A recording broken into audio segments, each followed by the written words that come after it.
welcome to my channel. I'm Tiffany, a retired librarian turned homeschool mom. And in this video, because Caroline does not have a craft book, we're going to be looking at this book. So this is a DK book, so they're obviously known for their nonfiction. So this is not a complete visual guide.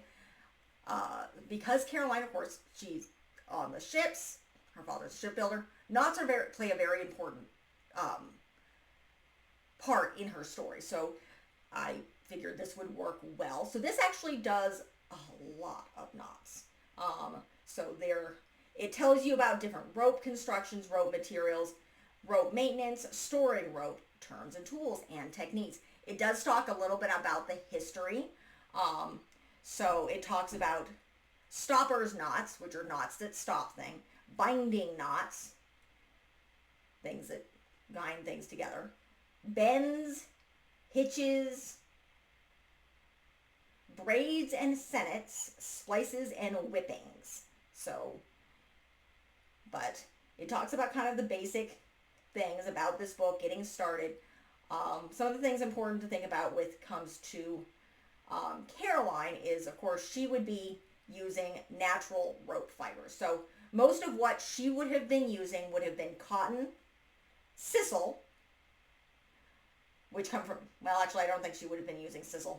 Sisal comes from the agave plant. She wouldn't have any shoes. Cotton, and most likely would have been cotton. I don't think they made linen rope. So, yeah. Mostly that's what, because it looks like, this abaca plant, which I have no idea where it comes from. Agave obviously comes from the American Southwest, so she wouldn't have access to that. So mostly it was probably cotton rope, which of course is stretchy and mainly for decorative purposes now. Not then. And commonly used for animal leashes. Again, now, not then. The manila would probably have been a major thing that they use. It's one of the strongest natural ropes. So, and it's less susceptible to decay than the sisal or the cotton. So that's something also to be prepared about. It talks about rope cleaning and brushing the rope. Obviously, you wouldn't have plastic tubing and storing rope. Different tools. It does talk a little bit about some of the tools that Caroline probably would have used. Specifically, in fact, there's a picture here. This is obviously a modern thing where it talks about the sailmaker's palm and needle. So this is something that she does mention. I can't remember in which book off the top of my head, but it's their sailmaker wears one to protect their hands when they're stitching with the needles. So obviously then they have sharp knives, so these ones are more modern. They have a netting needle, which is, it looks very, let's see if I can, plastic here. Tilt that. This thing here is the thing for the hands. And different. They also have a Merlin's spike, which is used for separating strands, which she probably would have used, and a Swedish finned, a hollow blade that makes it easier to tuck rope for splicing. So some of this stuff Caroline would have known how to use. But it then talks about some basic rope techniques, which of course you can't see, and braiding different ropes. It is very interesting, and it shows you step by step how to do basic knots for kids, and it does show at the top different things. You can use it for home, fishing, or camping. So it shows simple overhand knot, which is a basic knot. So it shows a whole bunch of different knots. It's very comprehensive. It's probably not historic, but it's best I could get when it comes to Caroline's book. Oh, I'm shooting a bunch of videos all in a row. As you will notice when you watch these, it's because my daughter is not home right now.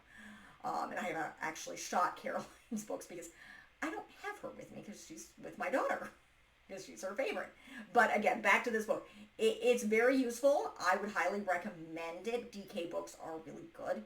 But this shows you how to make knots.